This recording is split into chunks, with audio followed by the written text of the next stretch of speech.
मेरी 14 साल की हसीन साली कुछ दिनों के लिए हमारे घर रहने आई। मैं जिसे बच्ची समझ रहा था, वो तो पूरी आग निकली। मेरी बीवी अस्पताल में अपनी माँ के साथ दाखिल थी, इसीलिए मेरी सास रात को मेरी साली को मेरे पास छोड़ गई। मैंने उसे बच्ची समझकर अपने साथ सुला लिया कि कहीं वो घर में डर ना जाए, लेकिन उसने तो आधी रात को मेरे साथ ही बेड रात के 12 बजे के करीब मेरे कमरे के दरवाजे पर दस्तक हुई। तो मैं जान गया कि मेरी साली प्रीति ही होगी, क्योंकि वो इस वक्त पूरे घर में अकेली थी और वो पहली दफ़ा हमारे घर रहने के लिए आई थी। तो शायद उसे रात के इस पहर डर लग रहा था। जैसे ही मैंने दरवाज़ा खोला तो ये देखकर मैं हैरत में पड़ गया कि वो नाइटी पहने दरवाजे पर खड़ी थी। मुझे देखते ही कहने लगी कि जीजा जी, मुझे आपके घर में बहुत डर लग रहा है। क्या मैं रात आपके साथ आपके कमरे में गुजार सकती हूँ? मेरी नज़र में तो प्रीति एक 14 साल की बच्ची थी, लेकिन मैं पहली बार उसे यूं देख रहा था। वो तो किसी गुलाब की कली की तरह तरोताज़ा थी। 14 साल की उम्र में ही उसका बदन भरपूर जवान हो गया था। कमरे की मध्यम रोशनी होने के बावजूद भी पतली सी नाइटी में उसके जिस्म का हर हिस्सा वहां से नजर आ रहा था। वो मेरी बीवी की छोटी बहन थी। यही सोचकर मैंने उस पर से नज़र चुराई और उसे सोने के लिए सोफे पर तकिया रख कर दे दिया और खुद बेड पर लेटकर मोबाइल चलाने लगा। मेरी शादी को 5 साल होने वाले थे और मेरी शादी के वक्त प्रीति एक 9 साल की बच्ची थी। मेरा अपने ससुराल बहुत ही कम जाना होता था, इसीलिए मैं प्रीति को अभी तक बच्ची ही समझ रहा था। लेकिन मुझे क्या खबर थी कि वो तो पूरी कयामत बन चुकी है। मैं मोबाइल में मगन था और प्रीति सोफे पर लेटी थी। रात के उस पहर मोबाइल पर भी एक से बढ़कर एक सामान सामने आ रहा था, जिसकी वजह से मेरे सोए हुए जज्बात जाग रहे थे। सोफे पर प्रीति को कई बार करवट लेते हुए देखा, तो मैंने प्रीति को आवाज़ देकर पूछा कि कोई परेशानी है क्या? प्रीति कहने लगी कि जीजा जी, ये सोफ़ा बहुत ही छोटा है और मेरे पाँव सोफे से बाहर जा रहे हैं, जिसकी वजह से मैं सही तरीके से लेट नहीं पा रही। प्रीति की बात सुनकर मैंने कहा कि ठीक है, तुम बेड पर आ जाओ, मैं सोफे पर बैठ जाऊंगा। प्रीति जैसे ही बेड पर आई तो मैं अपना तकिया लेकर उठने लगा, लेकिन प्रीति ने मेरा हाथ पकड़कर रोक लिया और कहने लगी कि जीजा जी, आप क्या सारी रात बैठे ही रहेंगे? मेरे साथ यहीं बेड पर सो जाएं, मुझे कोई परेशानी नहीं होगी। मेरे लिए प्रीति के जिस्म से नज़रें हटाना मुश्किल हो रहा था। मैंने बहुत मुश्किल से प्रीति की बात मानकर दूसरी तरफ करवट बदली और मोबाइल चलाने लगा। मुझे पता ही नहीं चला कि कब मेरी आंख लग गई। अभी मुझे सोए हुए कुछ ही वक्त हुआ था कि अचानक ही मेरी आंख खुली और मेरे रोंगटे खड़े होने लगे। मैं सोच भी नहीं सकता था कि जिसे मैं एक कम उम्र की बच्ची समझ रहा था, वो तो पूरी शराब है। हर गुजरते पल के साथ मेरे दिल में जज्बात का तूफान उमड़ने लगा, लेकिन मैं बहुत मुश्किल से खुद पर काबू पा रहा था। लेकिन फिर प्रीति ने मेरे साथ कुछ ऐसा किया कि मेरे पैरों तले से ज़मीन निकल गई और ना चाहते हुए भी मैं उसकी बात मानने पर मजबूर हो गया। मेरी और शालिनी की शादी को 6 साल गुजर चुके थे और इन 6 सालों में ऐसा कोई दिन नहीं था जब शालिनी ने मेरे प्यार में कोई कसर छोड़ी हो। मेरी और शालिनी की पहली मुलाकात कॉलेज में हुई थी और हम दोनों एक दूसरे को पहले ही नज़र में पसंद आ गए थे। हम दोनों की प्यार का सिलसिला बढ़ते बढ़ते शादी तक पहुंच गया था। जब मैंने अपने घर वालों को शालिनी के बारे में बताया तो मेरी माँ ने ये कहकर इनकार कर दिया कि अमीर घराने की लड़की से ही मेरी शादी करेंगे, जो ढेर सारा दहेज लेकर आएगी। लेकिन मैं शालिनी की मोहब्बत में इतना आगे बढ़ चुका था कि वापसी का कोई रास्ता मुमकिन नहीं था। उसके बगैर तो एक पल भी गुजारा करना मुश्किल था।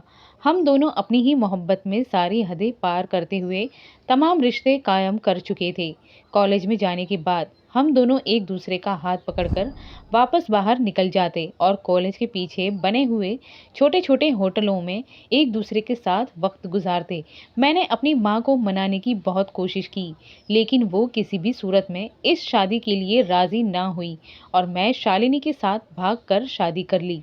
जब मेरे माँ बाप को इस बारे में पता चला तो उन्होंने मुझे घर से ही निकाल दिया, क्योंकि मैं कोई नौकरी नहीं करता था और ना ही मेरी कोई कमाई थी। और जब शालिनी के घर वालों को इस बारे में पता चला तो वो भी हमारी शादी के खिलाफ हो गए और वजह यही थी कि मैं कुछ भी नहीं कमाता था। बहुत मुश्किल से मैंने शालिनी के घर वालों को राज़ी किया, लेकिन शालिनी के घर वालों ने हमसे मिलना जुलना ख़त्म कर दिया था।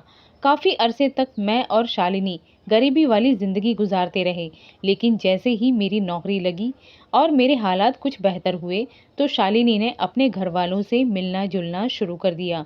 लेकिन अब वो लोग मुझे बिल्कुल भी पसंद नहीं थे, क्योंकि जब मुश्किल हालात थे तो उन्होंने मुझे नहीं अपनाया था और इसीलिए मैं शालिनी के घर न जाने के बराबर जाता था, साल में 1 या 2 दफ़ा। इसीलिए मैंने शालिनी की छोटी बहन प्रीति को कभी सही से देखा भी नहीं था।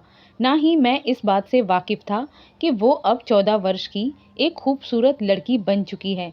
भगवान ने हमें औलाद के लिए कई सालों तक बेऔलाद रखा था और बहुत ज़्यादा इलाज कराने के बाद अब शालिनी हमारे बच्चे को जन्म देने जा रही थी। मेरे घर वाले तो थे नहीं, इसीलिए मजबूरन मुझे शालिनी की माँ को बुलवाना पड़ा। और जब हम शालिनी को अस्पताल लेकर गए तो डॉक्टर ने बताया कि शालिनी को 1-2 दिन अस्पताल में दाखिल रहना पड़ेगा। प्रेगनेंसी के इस अरसे में शालिनी को बहुत सी बीमारियां हो चुकी थी, इसीलिए उसका केस काफ़ी मुश्किल था। शालिनी के पिता कहीं शहर से बाहर गए हुए थे, इसीलिए शालिनी की माँ ने उसकी छोटी बहन को मेरे पास हमारे घर में छोड़ दिया, क्योंकि वो उसे अकेला नहीं छोड़ सकती थी। मैं बहुत अरसे बाद शालिनी की बहन प्रीति को पहली दफ़ा देख रहा था और मैं उसको देखकर हैरान रह गया था। मैं तो शालिनी का ही खूबसूरती का दीवाना था, लेकिन उसकी छोटी बहन तो उससे कहीं ज़्यादा खूबसूरत थी और उसे देखकर मैं शालिनी को भूल गया था।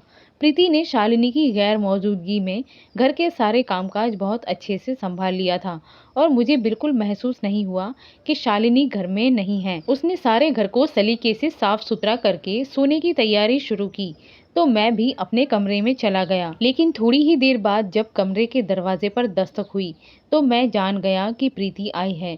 शायद उसे किसी चीज़ की ज़रूरत थी, लेकिन मैं इस बात से बिल्कुल बेखबर था कि प्रीति तो कुछ और ही इरादा लेकर आई है। पहले तो वो सोफे पर आराम से बैठ गई और कहने लगी कि मुझे बहुत ज़्यादा अकेलेपन में डर लग रहा था, क्योंकि ये घर मेरे लिए बिल्कुल नया है। इसीलिए मैंने सोचा कि क्यों ना मैं आपके ही कमरे में रात गुजार लूं। मैंने प्रीति से कहा कि अच्छा किया जो तुम चली आई, ये तुम्हारा अपना ही घर है, तुम यहाँ आराम से सो सकती हो। लेकिन प्रीति को इस तरह से पारदर्शी नाइटी में देखकर मेरी नज़रें बार बार उसके जिस्म की ओर जा रही थी। प्रीति मेरे चेहरे पर नज़रें जमाए बहुत ही बेफिक्री से मुझसे बात कर रही थी। वो आहिस्ता आहिस्ता मुझे बता रही थी कि जब उसने मुझे पहली बार देखा था तो मैं पहली ही नज़र में उसे बहुत अच्छा लगा था। उस वक्त वो सिर्फ 9 साल की थी। वो कहने लगी कि मुझे देखते ही उसे अपनी दीदी की पसंद पर ईर्ष्या होने लगी और उसे खुशी हुई कि उसकी दीदी की किस्मत इतनी अच्छी है। प्रीति कहने लगी कि उस दिन के बाद से मैं उसके ख्यालों में बैठ गया था और वो तो यही चाहती है कि उसकी ज़िंदगी में आने वाला शख्स भी बिल्कुल मेरे जैसा ही होगा। प्रीति मुझसे बात करते करते अपनी नाइटी की डोरी से भी खेलने लगी थी। वो मुझे कह रही थी कि मेरी बड़ी बड़ी आंखें और मेरी पर्सनालिटी उसे बहुत ही अच्छी लगती है। वो कहने लगी कि उसने कई बार अपने पापा से मेरे लिए झगड़ा भी किया, क्योंकि वो चाहती थी कि उसके पिताजी मुझे माफ़ करके हमें अपना ले, क्योंकि वो मुझे दोबारा देखने के लिए बहुत बेचैन थी। मुझसे बातें करते करते वो सोफे पर लेट गई और मैं बहुत मुश्किल से उससे नज़रें चुराकर अपने फ़ोन में ध्यान लगाने लगा। कमरे का माहौल अचानक ही बहुत गर्म हो गया था। प्रीति एक जलती हुई आग थी जो मुझे अंदर तक दहला रही थी। मैं तो उसे एक बच्ची समझ रहा था, लेकिन उसकी जवानी तो किसी को भी दीवाना कर सकती थी। थोड़ी ही देर में वो बेचैनी से करवटें बदलने लगी। मेरा ध्यान बार बार भटक कर उसकी तरफ जा रहा था और जब मैंने उसे बेचैन देखा तो पूछ रहा था कि क्या हुआ है। वो कहने लगी कि ये सोफ़ा बहुत ज़्यादा छोटा है और मैं इस पर आराम से नहीं सो सकती। ये सुनते ही मैंने उससे कहा कि वो बेड पर आकर सो जाए और मैं सोफ़े पर सो जाऊंगा। वो जैसे ही बेड की तरफ आई तो मैं उठने लगा। प्रीति ने फ़ौरन ही मेरा हाथ पकड़कर कहा कि जीजा जी, आपको तकलीफ़ उठाने की क्या ज़रूरत है, ये आपका अपना ही घर है। मैं एक तरफ लेट जाती हूँ, दूसरी तरफ आप लेट जाएं। मैं प्रीति की बेफिक्री पर हैरान रह गया था, लेकिन मैं खुद भी आराम करना चाहता था। सारा दिन शालिनी के पीछे मैंने अस्पताल में काफ़ी भागदौड़ की थी, इसीलिए मैं बेड पर एक कोने से होकर लेट गया और अपना फ़ोन चलाने लगा। प्रीति की मौजूदगी में अपने जज्बात पर काबू पाना मेरे लिए मुश्किल था, जिससे मैं उस वक्त गुजर रहा था। फ़ोन चलाते चलाते ही मुझे कब नींद आ गई मुझे पता भी ना चला और जब मेरी आँख खुली तो मुझे अपने आप पर काबू पाना बहुत मुश्किल हो रहा था। जब मैं पूरी तरह होश में आया तो मुझे अंदाजा हुआ कि प्रीति मेरे बहुत करीब लेटी हुई है और मेरे अंदर एक तूफान सा उठने लगा। प्रीति जानबूझकर मेरे जज्बात को उभार रही थी। वो अपने दिली जज्बात तो बातों बातों में पहले ही बता चुकी थी कि वो मुझे पसंद करती है, और अब रात के अंधेरे में वो इस तरह मेरे करीब आकर ये बात साबित कर रही थी कि उसके दिल में मेरे लिए बहुत कुछ था। मैं एक मर्द था और बहुत कोशिश के बावजूद भी मैं खुद को प्रीति से दूर ना कर सका और मैं भी करवट बदलकर उसके करीब हो गया। प्रीति तो जैसे इसी बात के इंतजार में थी। जैसे ही उसे पता चला कि मैं उसका साथ देने के लिए तैयार हूँ, वो फौरन ही अपने जज्बात मुझ पर लुटाने लगी थी। जब हम दोनों अपना मकसद हासिल कर चुके थे तो प्रीति ने अपने फ़ोन में मेरे साथ हमारी कई तस्वीरें खींची जिनमें हम दोनों एक दूसरे की बाहों में थे। मैंने प्रीति से कहा कि इस तरह की तस्वीर फ़ोन में ना ले, लेकिन प्रीति कहने लगी कि जब मैं उसके साथ नहीं रहूँगा तो वो मेरे साथ अपनी तस्वीर को देखकर अपने बीते हुए पलों को याद करेगी। मैं उसकी एक एक अदा पर फिदा हो गया था। वो पूरी तरह अपनी जवानी मुझ पर लुटा चुकी थी। उसका नर्म नाजुक गुलाब जैसा खिलता बदन मुझे मदहोश कर गया था और मैं ये तक भूल गया था कि मेरी महबूब बीवी उस वक्त तकलीफ की हालत में अस्पताल में दाखिल है और वो कभी भी मेरे बच्चे को जन्म दे सकती है। लेकिन मुझे क्या खबर थी कि यहाँ से मेरी बर्बादी का आगाज़ होने वाला था।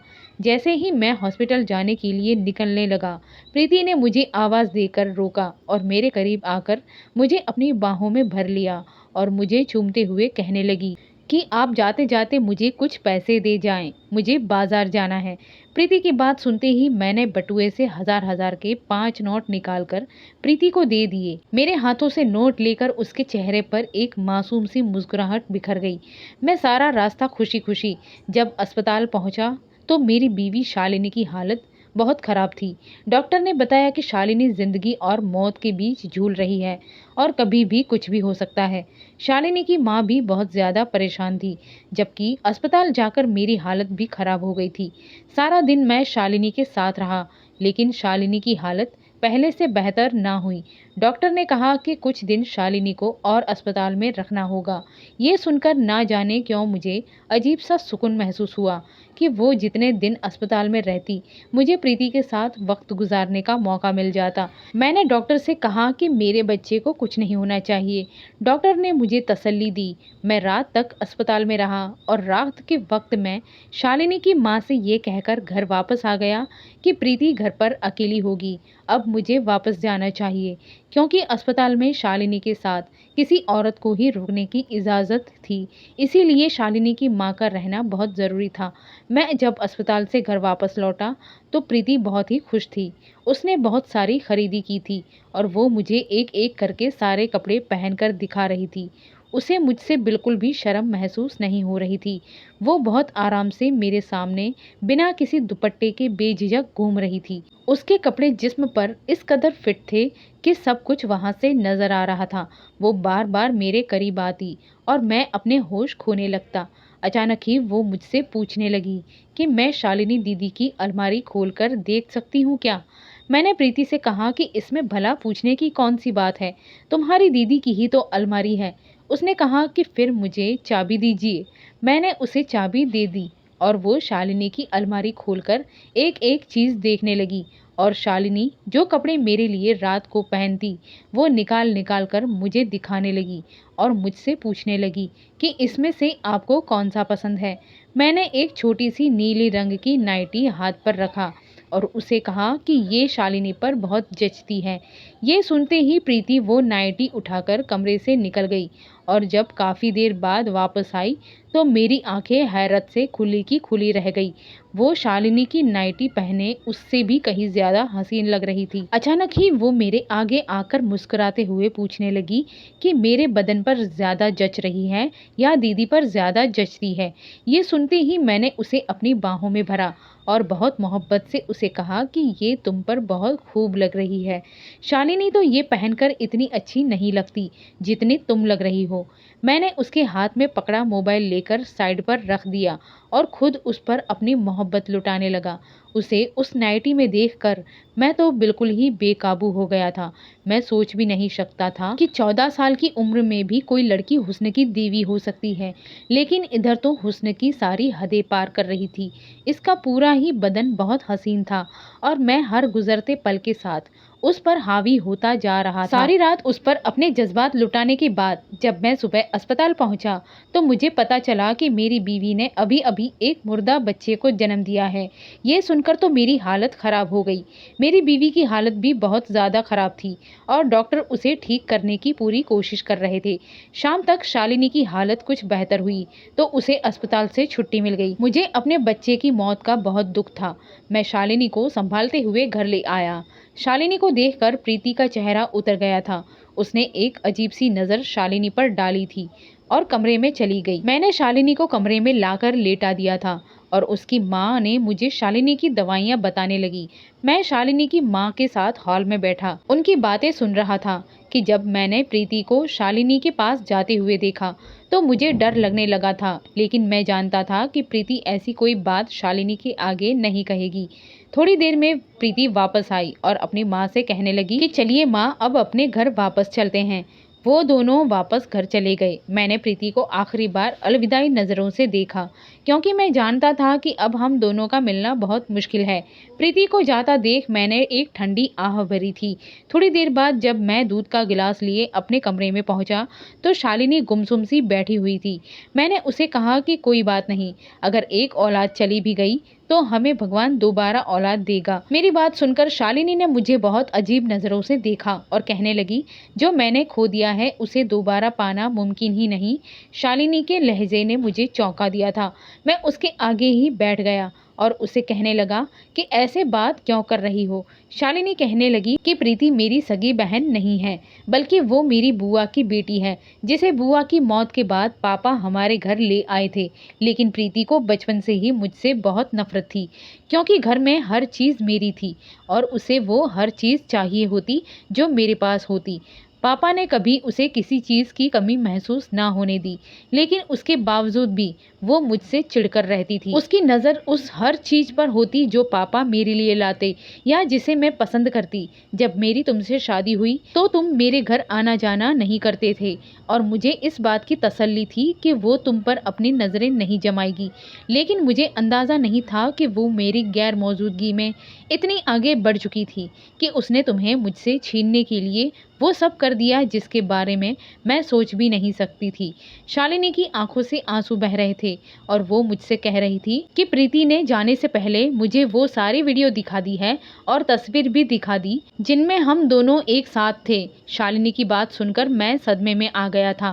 प्रीति ने सब कुछ जानबूझकर अपना मकसद पूरा करने के लिए किया था और मैं उसके हाथों खिलौना बन गया था। शालिनी की आंखों में मेरे लिए सिर्फ और सिर्फ नफरत बाकी बच गई थी। उसने अपनी औलाद भी खो दी थी और पति भी। मैं शालिनी की आगे शर्मिंदा से सिर झुका गया था कि जब शालिनी ने मुझे कहा कि वो जाते जाते मुझसे मेरी नीली नाइटी मांग कर ले गई है क्योंकि वो तुम्हें मुझसे ज़्यादा उसके बदन पर जचती हुई दिखाई देती है। मुझे लगा था जैसे शालिनी के लफ्ज़ों ने मुझे ज़मीन में जिंदा गाड़ दिया हो। वक्त जज्बात के हाथों में मैं अपनी पूरी ज़िंदगी हार गया था और अब कभी शालिनी के आगे नज़र उठाकर ज़िंदगी नहीं गुजार सकता था। प्रीति ने कुछ ही वक्त बाद मुझे ब्लैकमेल करने का सिलसिला शुरू कर दिया था। वो मुझसे हर बार एक बड़ी रकम की मांग करती और मेरे ना देने के कहने पर मेरी तस्वीर वायरल करने की धमकी देती। मैं जिसे 14 साल की एक सीधी सादी मासूम बच्ची समझ रहा था, उसने मेरी पूरी ज़िंदगी बर्बाद करके रख दी थी। मेरा और शालिनी का रिश्ता बिल्कुल बेजान हो गया था क्योंकि शालिनी अब मुझे सिर्फ और सिर्फ नफ़रत की निगाह से देखती थी। वक्त और हालात ने मुझे कहीं का नहीं छोड़ा था। अगर आपको आज की हमारी वीडियो पसंद आई है तो इसे लाइक और शेयर ज़रूर कीजिए और ऐसे ही वीडियो देखने के लिए हमारे चैनल को सब्सक्राइब कर लीजिए। धन्यवाद।